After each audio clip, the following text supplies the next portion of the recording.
নমস্কাৰ মই ৰাকেশ দাস আজি আলোচনা কৰিম বিটিসি নিৰ্বাচনৰ ওপৰত এবাৰ বিটিসি নিৰ্বাচনত আপুনি আপোনাৰ ভাষণ কেনেকৈ আগবঢ়াব আজি ইয়াৰ ওপৰত আজিৰ এই ভিডিঅটোত আলোচনা কৰিব বিচাৰিছো আমি সকলোৱে জানো যে সেপ্টেম্বৰত বিটিসি ইলেকশন অনুষ্ঠিত হ'ব বিভিন্ন ৰাজনৈতিক নেতাসকলে তেখেতসকলে সদায় নিউজত বাইট দি আছে আৰু নিজৰ নিজৰ যি পৰিক্ৰমা যি পৰিকল্পনা তেখেতসকলে আগবঢ়াই আছে বিভিন্ন ৰাজনৈতিক দলে অংশগ্ৰহণ কৰিব টোটাল সিট আমি জানো যে 40 সিটত খেলা হয় আৰু জুনে জিকে হি সৰকাৰ বনাব এতিয়া আহো মূল বিষয়টো যে যেতিয়া আপুনি এমসিএল হৈ প্লে পাৰ্টিসিপেট কৰিব যি সকল প্ৰাৰ্থীয়ে তেখেতসকলে প্ৰতিনিধিত্ব আগবঢ়াব তেখেতসকলে তো স্মাৰ্ট হ'বই লাগিব আৰু তেখেতসকলে জানেও বহু এনেকুৱা ধৰক ব্যক্তি আছে সুন্দৰকে ভাষণ দিব জানে কিন্তু কিছুমান এনেকুৱা ব্যক্তি থাকে তেখেতসকলে ভাষণ দিব নোৱাৰে আৰু ভাষণ দিয়াৰ নোৱাৰাৰ কাৰণে তেখেতসকলে ৰাজনৈতিক জীৱনত যেনেকৈ আগুৱাই যাব লাগিছিল তেখেতসকলে আগুৱাই যাব নোৱাৰে আৰু দলৰ নেতাসকলে অনুভৱ কৰে তেখেতে ৰাইজৰ আগত কথা ক'ব নোৱাৰে বা তেখেতে নিজেও অনুভৱ কৰে মই সেই কাৰণে আগুৱাই যাব পৰা নাই যে মই ভাষণ দিব নোৱাৰো আৰু বহু এনেকুৱা নেতা আছে ধৰক বৰ্তমান যেনেকৈ ইউপিপিএলৰ সৰকাৰ চলি আছে ইউপিপিএল দল আছে বিপিএফ আছে আৰু কিবা নতুনকে অল্টাৰনেটিভ কিবা আৰু এটা দল নতুনকে তাতে ক্ৰিয়েট কৰা হৈছে বিভিন্ন দলে অংশগ্ৰহণ কৰিব ভাৰতীয় জনতা পাৰ্টি কংগ্ৰেছ তেখেতসকলৰো কাৰ্যকৰ্তা আছে যেতিয়া কাৰ্যকৰ্তাখিনিক কোৱা হয় যে অমুক মিটিঙত তুমি গৈ পেলাই ভাষণ দিবা বা গোটেই বিষয়খিনি সুন্দৰকৈ উপস্থাপন কৰিবা যাতে ৰাইজে আমাৰ প্ৰতি আকৰ্ষিত হয় যেতিয়া ভাষণৰ মানে সভাস্থলীত গৈ পেলাই যেতিয়া থিয় হয় গোটেই কথা পাহৰি যায় ঘৰৰ পৰা যি মানে মনত কৰি আহে মানুহ দেখাৰ লগে লগে পাহৰি যায় কেনেকৈ ভাষণ আৰম্ভণি কৰিব কেনেকৈ শেষ কৰিব এই গোটেই কথাবোৰ খেলিমেলি হয় তেনেকুৱা ধৰণৰ ব্যক্তিসকলক মই কেনেকৈ আগুৱাই নিব পাৰো এই মই যে লিখা যে এই কিতাপখনৰ নাম হৈছে ভাষণ অভ্যাস এই কিতাপখন যদি আপুনি পঢ়ে ইয়াত এই কিতাপখনত 50ৰো অধিক ভাষণ আপুনি এই কিতাপখনত পাব কেনেকৈ মানে ৰাজনৈতিক মিটিংবোৰত কথা কয় নট অনলি ৰাজনৈতিক মিটিং যিকোনো মিটিংত কেনেকৈ কথা কয় কথা ক'ব লাগে কেনেকৈ সম্বোধন কৰিব সন্মুখত বহি থকা মানুহখিনি কেনেকৈ সম্বোধন কৰিব মঞ্চত সভাপতি গৰাকীক বা মঞ্চত যিসকল নেতা পালিনেতা বহি আছে তেখেতসকলক কেনেকৈ সম্বোধন কৰিব কি কথা ক'লে ৰাইজে ভাল পাব আপোনাক বিশেষকে তেনেকুৱা ধৰণৰ কথাবোৰ এই কিতাপখনত লিখা আছে এই কিতাপখন যদি আপুনি এবাৰ পঢ়ে তেতিয়া হলে মই ভাবো আপুনি যিকোনো সভা সমিতিত সুন্দৰকৈ ভাষণ দিব পাৰিব এটা কথা সদায় মনত ৰাখিব যদি আপুনি ভাষণ দিব নোৱাৰে আপুনি সামাজিক ৰাজনৈতিক দুটা মানে ক্ষেত্ৰতে আপুনি পিছুৱাই থাকিব লাগিব মানুহে ইমান আপোনাক ভাও নিদিয়ে কাৰণ আপুনি কথা ক'ব নোৱাৰে আপোনাৰ আনুষ্ঠানিক শিক্ষা কিমান আছে আপোনাৰ স্কুলৰ বা কলেজৰ শিক্ষা কিমান আছে মানে হেতু ইমান ডাঙৰ কথা নহয় যদি আপুনি সমাজৰ আগত কথা ক'ব নোৱাৰে আপুনি যদি মনৰ কথাবোৰ ৰাইজৰ আগত সুন্দৰকৈ উপস্থাপন কৰিব পাৰে দেন ৰাইজে অনুভৱ কৰিব তেখেতে এজন ভাল বক্তা আৰু ভৱিষ্যতলৈ তেখেতে এগৰাকী ভাল নেতা হ'ব পাৰিব আৰু ৰাজনৈতিক দলৰ যিসকল শীৰ্ষ নেতৃবৃন্দ থাকিব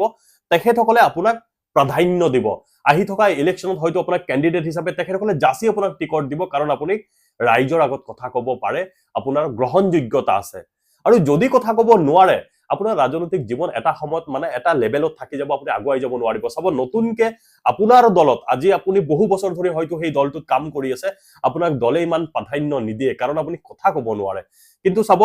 অন্য দলৰ পৰা আহি প্লাই যোগদান কৰাৰ লগে লগে তেখেতক টিকট দি দিয়ে অমুক দি দিয়ে তমুক দি দিয়ে কাৰণ তেখেতে কথা ক'ব জানে এইকাৰণে ভাষণ দিয়াটো মোস্ট ইম্পৰ্টেন্ট আপুনি যদি ভাষণ দিব নোৱাৰে আপোনাৰ মই বাৰংবাৰ কৈ আছো আপুনি পিছুৱাই থাকিব এইকাৰণে গোটেই বিটিসিত বিভিন্ন অসমৰ বিভিন্ন প্ৰান্তত মোৰ এই কিতাপখন ৰাইজে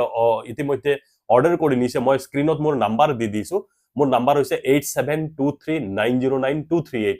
এই কিতাপখন যদি অৰ্ডাৰ কৰি নিয়ে আপুনি যিকোনো সৰু সৰু মিটিংত সুন্দৰকৈ কথা ক'ব পাৰিব আৰু কিবা যদি অসুবিধা পায় মোৰ নাম্বাৰত যোগাযোগ কৰিব মোৰ লগত বাৰ্তালাপ কৰিব মই যেখিনি পাৰো আপোনাক সহযোগ কৰিম ইতিমধ্যে অসমৰ বিভিন্ন প্ৰান্তত কিতাপ নিছে সেই কিতাপখন পঢ়ি পেলাই ৰাইজে ভাল পাইছে ফিডবেক দিছে আপুনি সম্পূৰ্ণ ভিডিঅটো চাওক গোটেই কথাবোৰ জানিবলৈ সক্ষম হ'ব আশা কৰো এবাৰ নিৰ্বাচনত আপুনি যেটো দলৰ পৰা প্ৰতিনিধিত্ব কৰি আছে বা আপুনি ইন্ডিপেন্ডেন্টলি যদি আপুনি পাৰ্টিসিপেট কৰিব বুলি ভাবিছে আপোনাৰ মোৰ প্ৰতি শুভেচ্ছা থাকিল আপুনি এই নিৰ্বাচনত জিকি আহিব বুলি মোৰ মানে দৃঢ় বিশ্বাস এটা কথা সদায় মনত ৰাখিব নিৰ্বাচনত যদি পাৰ্টিসিপেট কৰিব তেতিয়া হলে এটা কথা সদায় মনত ৰাখিব যে হয় জিকিম নহলে কিবা এটা হিকিম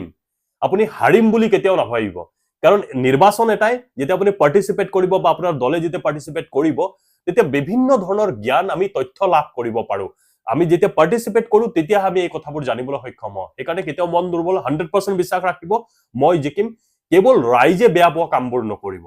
আৰু কথাবোৰ সুন্দৰকৈ ইয়াতে লিখা আছে ধন্যবাদ নমস্কাৰ মই দীপাংকৰ বৰুৱা ডিব্ৰুগড়ৰ পৰা কৈ আছোঁ আৰু মোৰ হাতত এখন কিতাপ আছে কিতাপখনৰ নাম হৈছে ভাষণ অভ্যাস আৰু ককাইদেউজনে লিখিছে ৰাকেশ দাস ককাইদেউজনে কিতাপখন লিখিছে আৰু এই কিতাপখন পঢ়ি মই বহুত ভাল পাইছোঁ আৰু এই কিতাপখনৰ কথা ক'ব গ'লে ৰাজনৈতিক আৰু সামাজিক আৰু লগতে নৱপ্ৰজন্মৰ ল'ৰাৰ কাৰণে এই কিতাপখন উপযোগী এইটো কাৰণে মই ভাল কৈছোঁ যিহেতু এই কিতাপখনত ভাষণৰ ওপৰত কিতাপখন লিখা হৈছে যিহেতু আজিকালি মানে ভাষণ দিবলৈ হয়তো কিছুমান ব্যক্তি বা মানুহৰ কম বুলি ক'লেও ভয় ভাৱ এটা থাকে ভয় লাগে কিন্তু এই কিতাপখন পঢ়াৰ পাছত মানে সেই ভয় ভাৱটো মানুহৰ নাইকিয়া হৈ যাব এই মৰমৰ ককাইদেউজনে বৰ ধুনীয়াকৈ এখন কিতাপখন লিখিছে ৰাকেশ দাস ককাইদেউ আৰু যদি আপোনালোকক এই কিতাপখন যদি আপোনালোকক লাগে তেনেহ'লে মই ওপৰত স্ক্ৰীণত নাম্বাৰটো দিছোঁ সেই নাম্বাৰটোত আপোনালোকে কল কৰি এই কিতাপখন আপোনালোকে সংগ্ৰহ কৰিব পাৰিব ধন্যবাদ নমস্কাৰ মই পনাকণ দাস গুৱাহাটীৰ পৰা কৈছোঁ মই ভাষণ অভ্যাস নামৰ কিতাপখনৰ স্বত্বাধিকাৰ শ্ৰী ৰাকেশ দাসলৈ মই আন্তৰিক শুভেচ্ছা অভিনন্দন জনালোঁ ভাষণ অভ্যাস নামৰ কিতাপখনে আমাৰ উঠি অহা চামক এটা অনুপ্ৰাণিত কৰিব বুলি মই দৃঢ় বিশ্বাস কৰোঁ কাৰণ এই কিতাপখনৰ পৰা বহুতে জ্ঞান লাভ কৰিব পাৰিব সভাই সমিতিয়ে কেনেদৰে ভাষণ দিব লাগে তাত তন্ন কৰি কথাবোৰ লিপিবদ্ধ কৰা আছে নমস্কাৰ মই নিশা ডেকাই নাওকটাৰ পৰা কৈছোঁ এইকেইদিনতে মই এখন নতুন কিতাপৰ লগত চিনাকি হ'লোঁ কিতাপখনৰ নাম হৈছে ভাষণ অভ্যাস এই কিতাপখনৰ অধ্যয়নে মোক বহুতো নজনা কথা শিকালে আচলতে সভা এখন চলাই নিবলৈ বা সভা এখনত উপস্থিত মানুহখিনিক সম্বোধন কৰি তাৰ বিষয়বস্তুবোৰ ভালকৈ উপস্থাপন কৰিবলৈ যিখিনি আমাক জ্ঞানৰ দৰকাৰ এই জ্ঞানখিনি আমি এই কিতাপখনৰ জৰিয়তে পাব পাৰোঁ আমি বা আমাৰ নতুন প্ৰজন্মই এই কিতাপখনৰ দ্বাৰা যথেষ্ট লাভান্বিত হ'ব বুলি মই আশাবাদী হয় নমস্কাৰ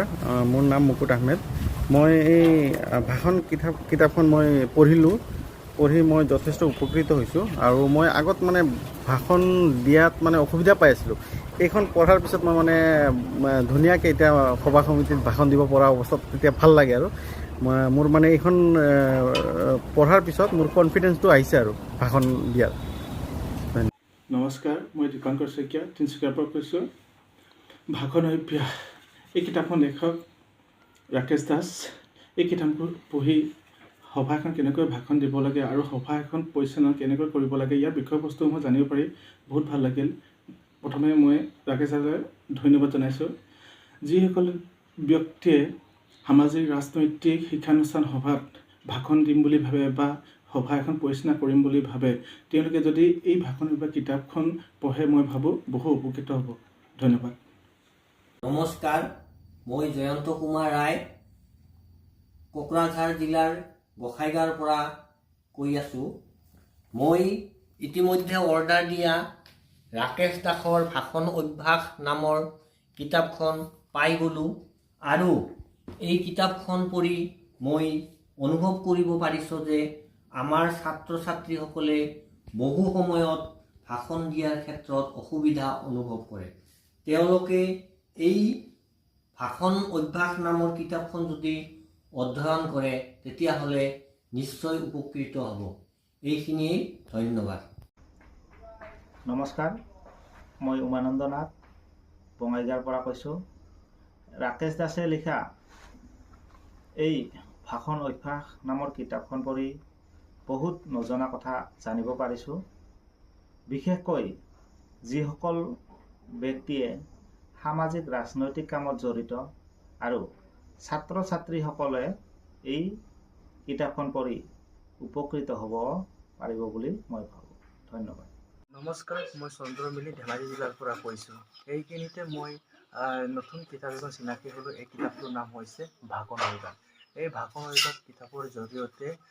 সভা এখন কেনেকৈ চলাব লাগে বা সভাত উপস্থিত মানুহবোৰক কেনেকৈ সম্বোধন কৰিব লাগে সেই বিষয়টোৰ ওপৰত যি জ্ঞানৰ দৰকাৰ এই জ্ঞানৰ বিষয়ে এই কিতাপটোৰ ওপৰত উপলব্ধ কৰি লিখা হৈছে ধন্যবাদ নমস্কাৰ, মোৰ নাম শ্ৰী বসন্ত নাথ আৰু মই এখন কিতাপ মানে অৰ্ডাৰ দিছিলোঁ। সেইখন হৈছে ভাষণ অভ্যাস আৰু এই কিতাপখন পঢ়ি খুবেই ভাল লাগিল। আৰু এইখন কিতাপ যিসকল ছাত্ৰ ছাত্ৰী ভাষণ দিবলৈ ইচ্ছুক বা সভাত ভাষণ দিব বিচাৰে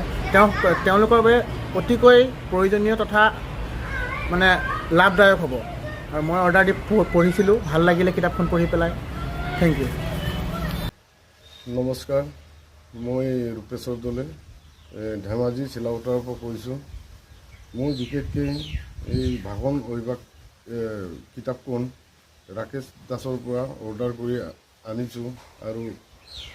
বহুতেই এই কিতাপখন পঢ়ি মেলি ভাল পাইছোঁ। বহুতো ৰাজনৈতিক সভা ভাষণ দিয়া সকলৰ কাৰণে এই কিতাপখন জৰুৰী আৰু